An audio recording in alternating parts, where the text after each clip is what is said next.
Hello guys, good morning. Welcome my vlog. At nandito tayo sa Kubar ngayon. Dahil pinadala tayo dito sa amo natin na maglilinis tayo ng AC, preventive maintenance. Lahat ng AC dito dahil malapit ang tag-init. At ngayon nag-request yung kliyente natin, bago nating kliyente, na maglilinis tayo ng mga AC nila.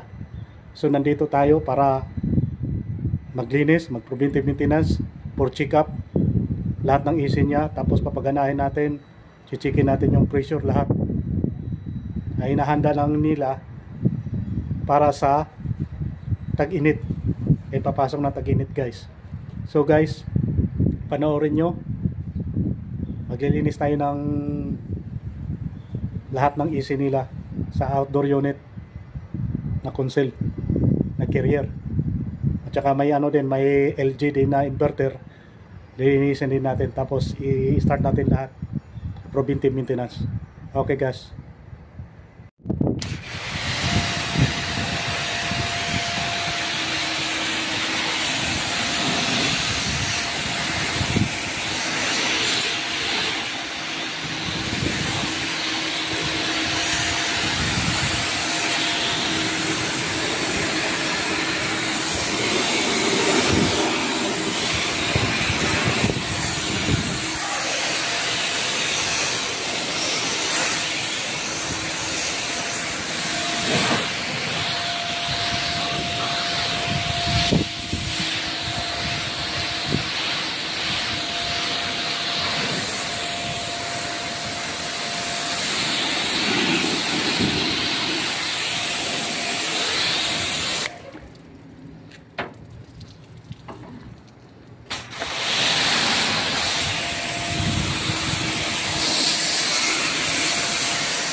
Ito guys, pinagana na natin.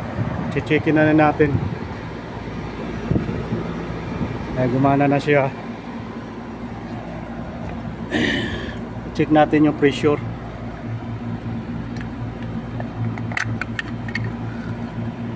So ayos naman yung pressure.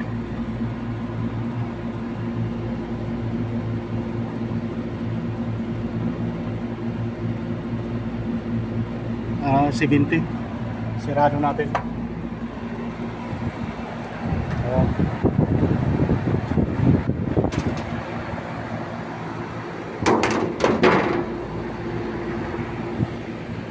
Yung sa kabila din. Ayun na. Pinagana na natin.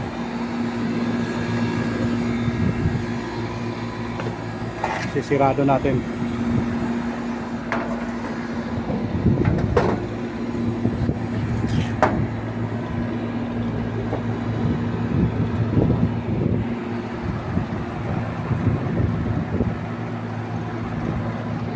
Gumana.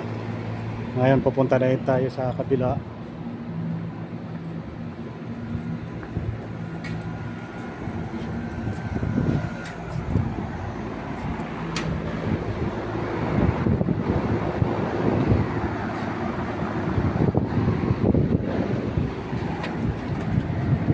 Ito nagtitrip to yung compressor. Checkin natin yan, baka may problema itong kapasitor. Ito rin sa LG yung inverter ayos naman. Ayan. Dito sa kabila, ayan, gumana din. Ayan, sirado natin para hindi mag high pressure. Ayan. Checkin natin lahat ng pressure yan kung okay. Yung sa kabila, chinik ko na. Dito. Ayun, lumabig pala. Na ano lang. Kala ko may problema yung may problema yung kapasitor. Eh, wala naman. Ayan, bahala. Pero checkin natin ng yan, checkin natin yung pressure yan isa-isa. Pinakpan ko lang dahil para hindi mag-high pressure. Gumana naman lahat at wala namang problema. Yan, okay naman.